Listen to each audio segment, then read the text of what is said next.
du sonneur. Et comme tous les jeudis, je suis très heureuse d'accueillir mes deux chroniqueurs police-justice. Bonjour Alexandre Langlois. Bonjour Clémence. Et merci d'être avec nous ce matin. Et je rappelle votre dernier livre, Ici la démocratie au bal masqué de la Macronie. Bonjour Régis de Castelnau. Bonjour Clémence. Et merci. On a un nouveau fond aujourd'hui chez Régis. Oui, je fais des petites expériences là. Et donc ce matin, j'ai pas. Comme je suis venu directement, j'ai pas eu le temps d'en mettre un autre. De vous changer. Donc vous devrez supporter. Mais celui-là ne durera pas. D'accord, écoutez, pas de problème. On est très heureux en tout cas de participer un peu à votre vie et aux cartouches de Vue du droit, votre blog. Justement, c'est l'occasion de le rappeler. Et puis de rappeler également le titre de votre livre, Une justice politique aux éditions L'Artilleur. Alors pour commencer, on va revenir sur cette affaire. Surtout que Régis, vous nous avez prévenu que vous aviez peut-être des révélations à nous faire sur le sujet. Donc je le rappelle pour nous. Pardon, pour tous nos auditeurs, je vais essayer de retrouver ma voix. Le ministre de l'Intérieur, Gérald Darmanin, a annoncé dimanche dernier qu'il présenterait dans les semaines qui viennent en Conseil des ministres cette fameuse dissolution d'Academia Christiana, vous savez, ce mouvement, cette association catholique. Le lendemain, Gérald Darmanin s'expliquait au micro de Sonia Mabrouk. Je vous propose d'écouter un extrait de l'interview. Hier, Gérald Darmanin, la dissolution du mouvement Academia Christiana, présenté comme un mouvement catholique traditionnaliste. Est-ce que vous pouvez nous dire ce matin quelles menaces ils représentent? Est-ce qu'ils avaient un projet de violence qui était prévu? Alors, vous l'avez vu cet été, ils ont notamment fait l'apologie d'antisémitisme, puisque là, vos émissions de télévision en ont beaucoup parlé, avec des personnes qui considéraient que les Juifs n'étaient pas évidemment des hommes comme les autres. Un très grand soutien à la collaboration au maréchal Pétain. Voilà, donc ce n'est pas une association qui correspond, nous semble-t-il, aux valeurs de la République. On va la dissoudre au Conseil des ministres. Voilà, donc Gérald Darmanin qui s'explique et c'est pourquoi, après cette intervention, et d'autres d'ailleurs sur d'autres chaînes, on a pu considérer que Gérald Darmanin confondait avec une autre association, Civitas. Alors, à ce sujet, Régis de Castelnau, vous avez peut-être du nouveau à nous donner. Des éléments permettant de retracer ce qu'il s'est passé. Alors, oui. Je vais d'abord commencer par un tout petit préalable. C'est qu'est-ce que c'est que ces dissolutions? Ces dissolutions, c'est l'application d'un décret qui date de 1936 ou 37. C'était au moment des ligues factieuses, et donc le gouvernement de Léon Blum avait pris une réglementation qui permettait de dissoudre des organisations violentes. Bien, je rappelle le principe de l'association, c'est loi de 1901, c'est liberté. Voilà, mais c'est un mot que Darmanin ne connaît pas. Et donc, en 2021, on a rajouté un motif. Avant, il fallait qu'il y ait de la violence. On a rajouté un motif qui était l'appel à la haine, la discrimination, des choses qui sont sanctionnées par le code pénal. Et là, qu'est-ce qui se passe? Monsieur Darmanin, qui est en train d'entamer un processus contre le lycée Averroès, qui est un lycée musulman, sous contrat, et donc, il y a beaucoup de problèmes qui sont posés. Donc, on fait du en même temps. On tape sur les musulmans, et puis après, pour se justifier, on tape à l'extrême droite. Oui. Ce qu'il dit chez Mabrouk établit clairement qu'il ment et qu'il confond. Oui. Parce qu'il ment et il confond. Academia Christiana, ce sont des gens qui sont la messe en latin, Saint Pie V, etc. Ce sont des schismatiques. Bon, tout ça n'est pas très intéressant, mais Darmanin a déjà fait dissoudre une autre association qui est Civitas, et le motif, c'était notre ami Jean-Luc Mélenchon qui l'avait brandi, c'est que dans une université d'été, il y a un universitaire qui est venu en disant ça avait été une erreur de donner la nationalité française aux Juifs par Robespierre au moment de la Révolution. Ah, c'est affreux, c'est horrible, antisémitisme. C'est grotesque, mais déjà, Civitas n'avait rien à voir là-dedans. Là, Darmanin invente un motif faux. Jamais, dans une université d'été, celle à laquelle il fait référence, c'était celle de Civitas. Dans une université d'été, un intervenant qui ne serait pas de l'association Academia Christiana n'a dit que les Juifs n'étaient pas des gens comme les autres. Alors là, il ment carrément, il invente. Donc, il confond, il invente. Bravo pour ce splendide ministre de l'Intérieur. Alors, ensuite, qu'est-ce qui se passe? Il s'en rend compte 2 fois, il l'a fait, sur 2 radios. Et donc, il a demandé à ses services, bricolez-moi quelque chose. Et donc, ils ont fait une lettre de 7 pages en disant non mais Academia Christiana, comment qu'ils sont pas trop racistes, ils sont méchants, ils sont pétainistes, c'est pas interdit d'être pétainiste, c'est pas interdit du tout, c'est la liberté, on a le droit de faire une association demandant la restauration de la royauté, c'est la liberté d'expression. Et donc là, on a par des amalgames en imputant à des Academia Christiana des choses qui ne sont pas de son fait, c'est-à-dire qui ont peut-être été dites à l'occasion d'une réunion ou quelque chose comme ça, c'est-à-dire qu'on fait des amalgames, on impute à quelqu'un des choses qui ont été faites par d'autres, ce qui est une violation monumentale des principes, et on lance la procédure parce qu'on est coincé. Parce qu'on a, dans le goût qu'on a pour le piétinement des libertés publiques, on recommence. Alors, et puis on oublie d'appliquer la loi qui est française, qui dit que lorsqu'on va prendre une mesure administrative qui fait grief, eh bien, on doit d'abord aviser la personne concernée, on doit lui permettre de présenter ses observations, on doit lui donner accès à son dossier, c'est-à-dire les éléments concrets, les dates auxquelles ces manquements ont été accomplis, etc. Rien de tout ça. 7 pages de gloubi-goulba, et c'est sur cette base-là qu'on va demander au gouvernement, au Conseil des ministres, de prononcer la dissolution d'une structure qui date de 2013, qui n'a jamais embêté personne. Donc, jusqu'à présent, moi, Civitas, je connaissais. Academia, jamais entendu parler. Bon, donc, c'est véritablement la caractéristique de ce que ce pouvoir se permet et le rôle qui est assigné à Darmanin. Darmanin, il sait très bien que les Français aspirent à l'ordre, aspirent à une autorité, à une verticalité du pouvoir. Donc, il tape à tort et à travers, il ne prend aucune mesure concrète. On en parle suffisamment souvent avec Alexandre. Il ne prend aucune mesure concrète et il fait du cinéma. Le problème qui se pose, c'est que cette structure va devoir faire un recours. Il est déjà prêt, le recours. Donc, et elle va venir devant les juridictions administratives. Et là, j'ai quelques inquiétudes. On annule la dissolution des soulèvements de la terre, je crois, mais Civitas, en référé, on a refusé d'annuler la décision de dissolution, qui était à mon avis juridiquement aussi branlante. Donc, j'ai quelques inquiétudes pour Academia Christiana, mais de toute façon, le problème, c'est qu'ils vont faire une autre structure, ils vont lui donner un autre nom et ça continuera. Non, c'est véritablement le symptôme d'une dérive autoritaire de pire en pire. On aura peut-être l'occasion de parler d'autres choses qui sont en préparation, mais là, c'est... Voilà, quoi. Alors, une fois de plus, moi, je prends pas la défense d'Academia Christiana, je les connais pas. Imaginez-vous ce que je pense de cet intégrisme catholique.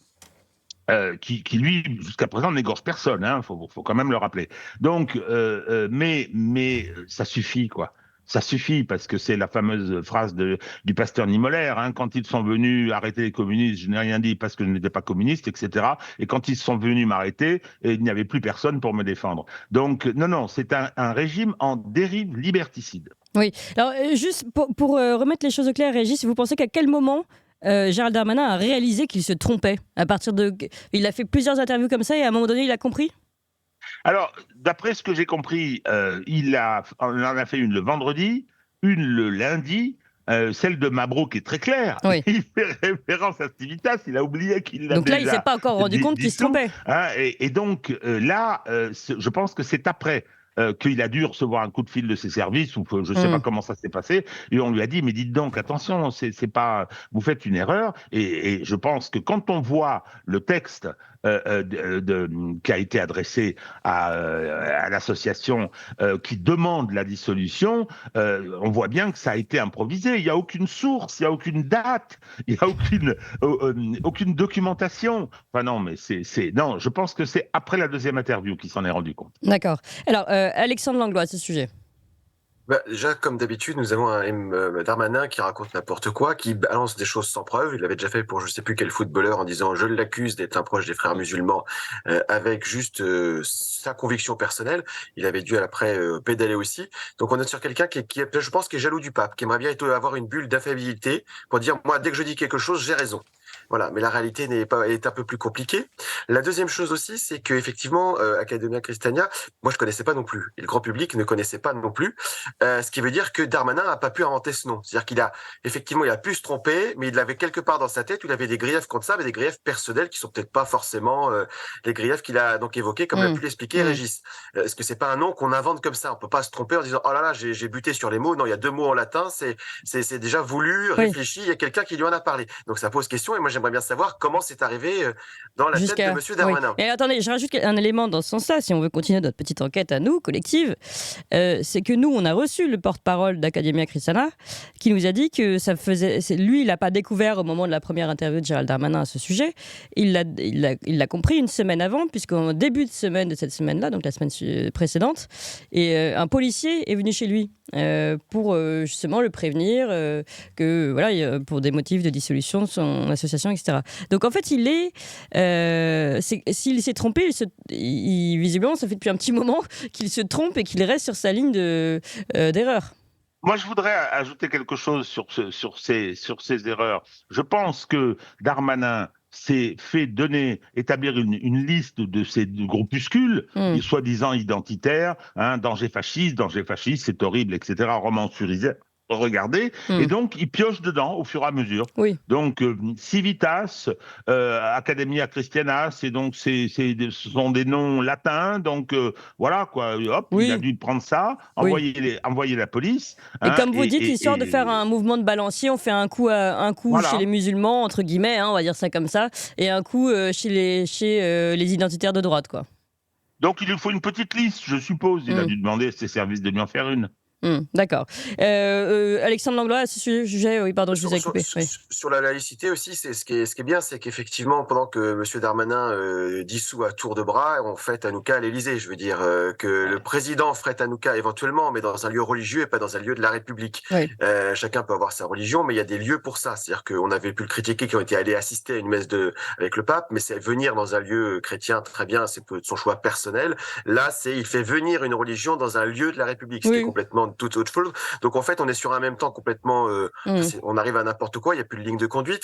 Et enfin, ce qui est rigolo, donc, quand il répond à la Mabrouk, Monsieur Darmanin, il dit attention, c'est ligne Pétain. Donc j'espère qu'il va faire quelque chose pour Monsieur Macron, qui avait fêté quand même le maréchal Pétain au moment de la guerre 14-18. Alors que je rappelle, quoi qu'on puisse penser de la situation et ceux qui voudraient le réhabiliter, il a été jugé et condamné, maréchal Pétain. Donc voilà, donc à partir de là, est-ce qu'il va prendre des mesures contre Emmanuel Macron, qui est quand même des fois une géométrie variable aussi au niveau de l'histoire? Oui, ce qui me fait penser d'ailleurs, dans les mesures contre Gérald Darmanin, nous avons reçu hier, je crois, oui, c'est ça, en chronique, Alexandre Cugnachet-Préval, qui est également avocat, et qui nous expliquait que tous les motifs de dissolution de ces associations, quand on les coche, correspondent à tous les motifs qui pourraient nous permettre de dissoudre, entre guillemets, Gérald Darmanin.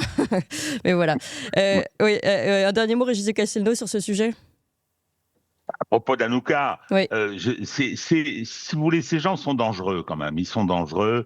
Hanouka, c'était totalement stupide. Alors, je ne vais pas à la manifestation contre l'antisémitisme. Donc, moi, je considère que c'était une manifestation d'abord et avant tout de soutien au gouvernement israélien. Mais on fait allumer la bougie, etc. Donc, c'est grossier. Et d'ailleurs, même le CRIF, c'est plein. Et on a Madame Pannier-Runacher, brillante ministre, qui vient dire mais non, mais si on est laïque, dites pas ça. Regardez, on a interdit la baya. C'est-à-dire qu'on envoie des messages en pleine guerre israélo-palestinienne, qui est délicate. Nous, chez nous, on a les 2 principales communautés d'Europe concernées par ce conflit. Et on dit aux musulmans non, la laïcité, les valeurs de la République et tout, c'est à géométrie variable. Donc les autres, on n'applique pas. Et vous, si. Cette phrase, mais elle était vertigineuse de Pannier-Runacher. On a interdit la baya. J'étais partisan de l'interdiction de la baya au collège, mais, mais ça veut pas dire qu'il faut mettre ça en balance en disant regardez comme on est laïque au moment où on fait Hanouka. Non mais c'est grotesque. Oui. On est bien d'accord. Alors un petit mot peut-être, parce que là j'ai quand même pensé à vous, Régis, il faut le savoir. Ce que j'ai encore fait. Non, sur cette fameuse motion de rejet qui a été votée à la majorité enfin par rapport au projet de loi anti-immigration. Et là, je me suis rappelé votre petite phrase où vous disiez tout le temps 49.3, 49.3, on s'insurge, mais 49.3, rien du tout. Si l'opposition voulait, elle pourrait renverser ce gouvernement. Et là, j'ai pensé à vous et je me suis dit, ben voilà, quand l'opposition, entre guillemets, veut, enfin, je parle de l'opposition, entre guillemets, elle peut malgré tout agir. Est-ce que vous voulez réagir à ça? Oui, mais le problème, vous pointez quand même la lâcheté, quoi. C'est-à-dire que là, c'est sans danger par rapport au renversement du gouvernement. C'est-à-dire que on l'humilie un petit peu, mais juste un petit peu. On le renverse pas. Hein, et parce qu'on n'a pas envie de retourner devant les électeurs, ou bien on n'a pas envie d'aller à l'affrontement avec Emmanuel Macron. C'est-à-dire que s'il y avait une motion de censure, on n'est pas obligé d'attendre le 49.3 pour la déposer. On peut la déposer à tout moment.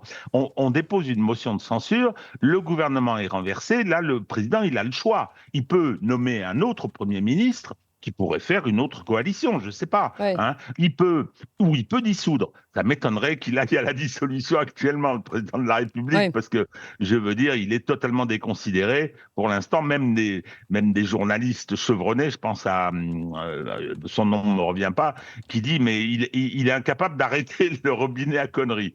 Hein, ce qui est effectivement assez méchant. Mais non, voilà, oui. Alors, on progresse, on monte les marches les unes derrière les autres, je ne sais pas. Je ne sais pas. Si vous voulez, cette démarche était intéressante dans la mesure où elle a montré ce qu'était l'Assemblée nationale. Il n'a pas de majorité, Emmanuel Macron. Oui. Et moi, je considère que ça ne peut pas durer. Mais pour autant, c'est aussi le symbole d'une forme de lâcheté. Il y a eu, je ne sais plus combien de 49.3 qui auraient permis de déposer des motions de censure et de les voter à chaque fois. Cette opportunité n'a jamais été utilisée. Nous verrons. Oui, en parlant de dissolution, et vous disiez, en fait, même l'opposition a signifié qu'elle n'avait pas forcément envie de cette dissolution. On a entendu notamment Mathilde Panot dire ah non, mais nous, on n'est pas trop pour la dissolution. Donc voilà. Donc ça prouve que voilà, non, mais... tout le monde craint pour sa petite écurie. Eh ben tiens. Alexandre, un petit mot à ce sujet? C'était rigolo, c'était de voir les membres du gouvernement et toute la Macronie arriver en disant « Oh là là, il y a un déni de démocratie ». Donc je rappelle que pour moi, c'était juste un déni de parlementarisme, parce que la démocratie, ce n'est pas ça. Mais enfin, pas que ça en tous les cas. Et du coup, dire en fait les mêmes arguments qui ont été utilisés par les oppositions au moment des 49.3 étaient repris par le gouvernement en disant « Vous avez refusé le débat ». Donc on est face à quelque chose où on a l'impression qu'on est sur un cirque où personne ne veut débattre de toute façon et que les préoccupations qu'on a pu voir de savoir représenter réellement l'opinion publique et les Français, personne veut d'une dissolution. Et voilà, il y avait un petit moment, une lueur d'espoir quand M. Darmanin a présenté sa démission, ça aurait pu être intéressant, mais même ça, le robinet à conneries n'a pas été coupé par M. Macron. Allez, c'est vous qui révéliez, Alexandre Langlois, cette fois-ci. Enfin, toujours, je raconte à nos auditeurs notre petit coulisses. Hein. On a un groupe WhatsApp et là, c'était votre proposition de sujet sur cette note confidentielle qui a été dévoilée par le Canard enchaîné, encore une fois, adressée par la place Vendôme à Matignon. On apprend que la chancellerie souhaite supprimer des tribunaux avec juge d'instruction dans une 50aine de villes. Alors tout ça allait dans la continuation de la réforme de la justice. Sauf que ce qu'on apprend, c'est que, eh bien, comme c'est pas très bien vu, on préfère cibler les villes qui ne correspondent pas à un électorat macroniste, Alexandre Langlois. Oui, c'est ça. C'était pour faire écho à l'actualité. Est-ce que ça s'est passé au moment des élections municipales où, en fait, on était en train de recartographier. En fait, c'était pour montrer que la Macronie, en fait, est bien loin des préoccupations des gens. Donc là, c'était recartographier les juges d'instruction qui veulent supprimer, qui est pour le moment le juge à peu près le plus indépendant. Mais Régis pourra peut-être en dire plus si je me trompe sur ça. Mais de mon point de vue de citoyen, c'est celui qui a le plus de pouvoir et qui est le plus indépendant des magistrats.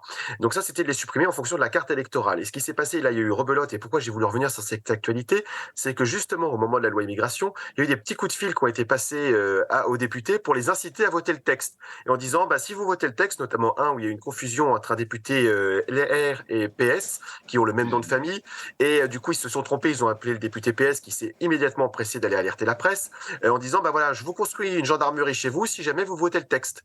Donc, une fois de plus, en fait, on est sur une cartographie des intérêts Macronie, on donne des petits avantages qui sont pas forcément en relation avec la réalité des territoires et les intérêts généraux, mais on est dans des intérêts partisans, en disant, on va vous construire une gendarmerie, on va pas vous supprimer de juges d'instruction. Donc en fait, on est sur quelque chose, on est sur un régime complètement pyramidal, féodal, où si jamais on est dans la de mouvance du chef, on a le droit d'avoir des avantages, d'être protégé, d'être jugé, d'avoir une justice plus rapide, des gendarmes. Et si c'est le contraire, ah ben non, il n'y a pas le droit.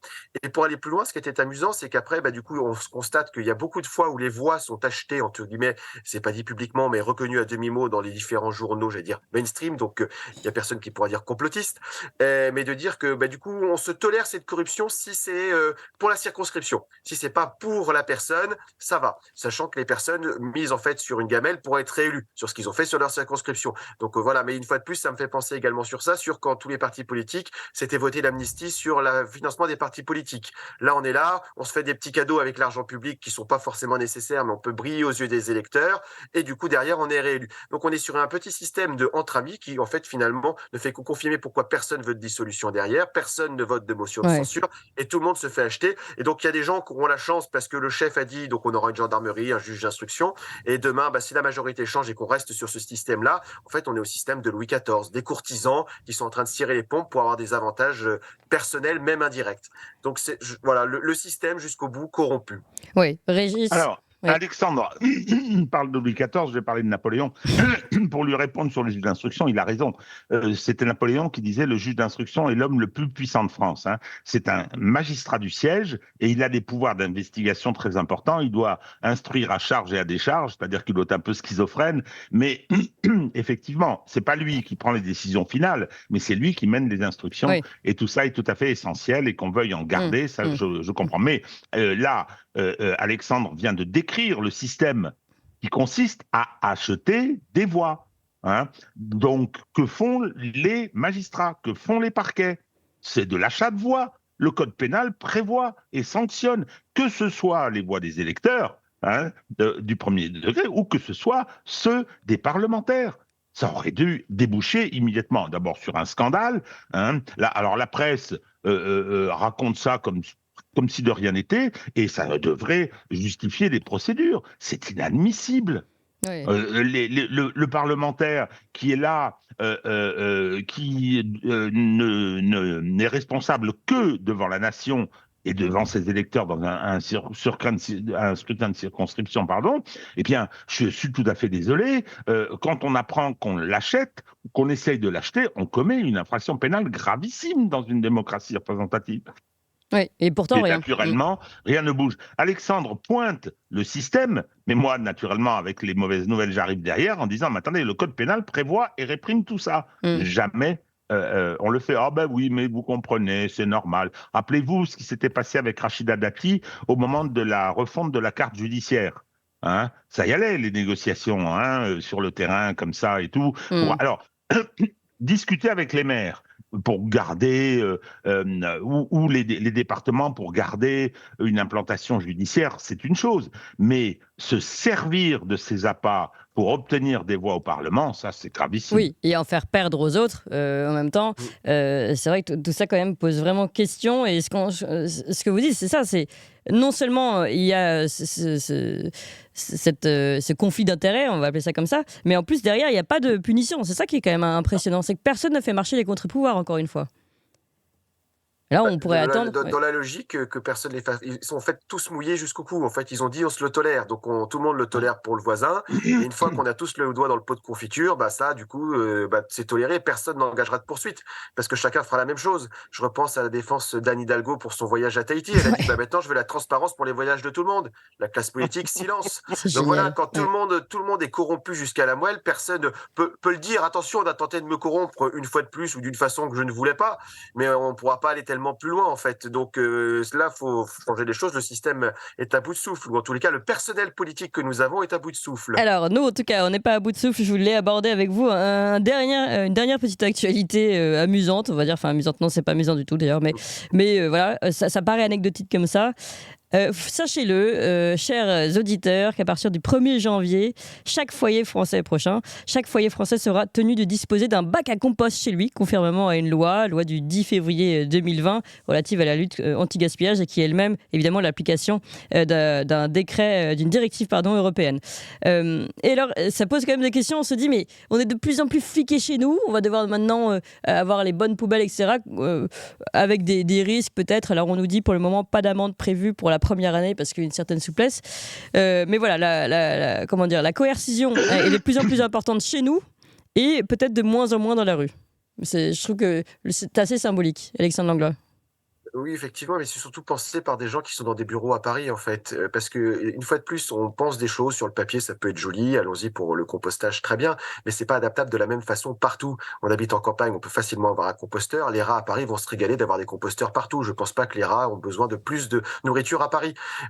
Donc, du coup, on est sur quelque chose de pensé complètement. Oui, mais donc là, il va y avoir des l'envers. machines qui vont être développées, qu'on va pouvoir garder chez soi, qui vont ressembler à des grosses yaourtières dans lesquelles on mettra le compost. Mais bon. Aux Bref. frais de qui? Enfin Oui. voilà, parce que pour le moment, il y a de qui c'est qui va payer. Une fois de plus, c'est nos impôts. Enfin, tout ça est une fois de plus mal fait. Et une dernière chose, une fois de plus, c'est la conclusion sur ce que tu as souligné, Clémence, c'est que derrière, plutôt qu'un accompagnement pour se dire on va convaincre les gens que c'est une bonne chose de faire ça, non, on va pas les convaincre, on va leur taper dessus et les sanctionner. Une fois de plus, on est sur le côté gendarme. Et je rappelle que quand même, il y a beaucoup d'infractions en France qui sont pas poursuivies parce qu'il n'y a pas assez de policiers et gendarmes. Et là, on va encore rajouter une infraction bidon plutôt que de convaincre les gens sur quelque chose qui est un fait de société où justement des arguments politiques pourraient convaincre les gens de se mettre à ça. Et donc en fait, c'est une question de place, d'organisation, et en fait, on pourrait y arriver tranquillement. Non, une fois de plus, faut qu'on en aille vite. Vu la Macronie est mauvaise sur tous les sujets de société, ils s'inventent des sujets sociétaux du coup, en se disant bah voilà, ça va être important, on va pouvoir en parler, on va pouvoir réagir, parce que là, on a la main mise sur les poubelles des gens. Mais je veux dire, on est rendu à un niveau zéro de la politique. Donc à partir de là, voilà, donc en dehors des problèmes de contrôle de la population supplémentaire, des problèmes d'hygiène qui vont se poser dans les grandes villes, les problèmes de qui va payer si jamais il y a des composteurs spéciaux. Enfin, je veux dire, c'est une fois de plus, on va vite, en même temps, on communique. Et je crois que voilà, sur des annonces, je veux dire, sur le bilan écologique de la Macronie, on n'est pas quand même au top. Si le bilan écologique, c'est on a mis un composteur à tout le monde en 2028 parce qu'on va mettre des amendes, c'est quand même pas terrible. Ouais. Oui, attendez, Régis, je fais juste une annonce. On est déjà 2000 en direct sur ce live. Merci à vous tous, toujours. Et d'ailleurs, merci beaucoup à mes deux chroniqueurs parce qu'à chaque fois, ils font monter les audiences. Vous aimez beaucoup ce rendez-vous et c'est pour ça qu'on va le continuer, évidemment, si mes deux chroniqueurs sont d'accord après 2024. Mais continuez donc à nous mettre des cœurs, des likes, des pouces, des sourires, tout ce que vous voulez, mais faites monter ce live pour qu'on monte encore en puissance. Hier, on a battu des records. Je compte sur vous. Aujourd'hui, il faut qu'on en batte. Alors, allez-y, Régis, je vous écoute. Oui, alors, comme souvent, je passe derrière Alexandre pour encore aggraver ce qu'il a dit. Hein. Donc, déjà, il fait une critique très forte. Alors, je rappelle qu'est-ce que c'est le traitement des ordures ménagères, des déchets ménagers? C'est l'application du principe pollueur-payeur. C'est un principe fondamental et qui est utile. Hein. Donc, mais on considère que le pollueur, le producteur de déchets, les ménages ne peuvent pas le faire. Donc, on mutualise et on confie ça. Et on paye des impôts pour ça, hein, et donc au travers d'un service public, on confie ça à la collectivité. Ce sont les communes. Alors après, elles s'organisent avec des intercommunalités.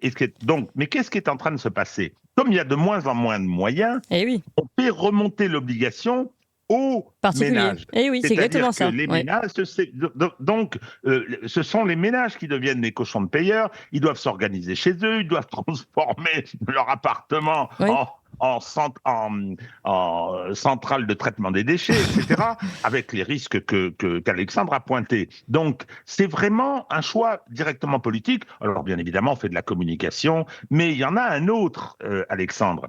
C'est que, comme souvent, j'ai vu les exemples aux États-Unis, mais en Europe, c'est pareil. Vous avez des lobbies qui sont là et qui poussent à l'adoption d'un certain nombre de normes, hein, parce que ces lobbies sont téléguidés par des producteurs. L'histoire des composts, c'est un marché considérable. Eh bien, évidemment. Les ménages vont devoir acheter ce matériel. Oui. Je pense qu'il y a un certain nombre d'entreprises, et puis ensuite, il y aura une obsolescence, il faudra les changer. Bien sûr. Je pense qu'il y a des entreprises qui ne devaient pas être très loin des rédacteurs, hein, de la réglementation. Oui, c'est tout à fait. Je suis tout à fait d'accord avec vous. Et puis, bien soulevé, en effet, la question des communes qui sont privées de plus en plus de moyens. Et donc, on est obligé de rapporter cette obligation aux particuliers qui a déjà un grand nombre d'obligations. Et surtout, moi, je trouve aussi, ça commence à toucher la propriété privée. Or, la propriété privée, normalement, est sacrée. Elle est de plus en plus désacralisée. Et on le rappelle suffisamment ici. Merci beaucoup à vous, Alexandre Langlois. Merci à vous, Régis Castelnau. Je rappelle le blog Vue du droit qui est derrière, en illustration, derrière Régis, ici, qu'on peut voir sur l'image. Et puis, Une justice politique, votre livre aux éditions L'Artilleur. Et Alexandre, Au bal, Essayez la démocratie. Au bal masqué de la Macronie aux éditions Talma. Merci beaucoup à vous deux. Et puis, évidemment, Tocsin continue. Dans quelques instants, nous recevons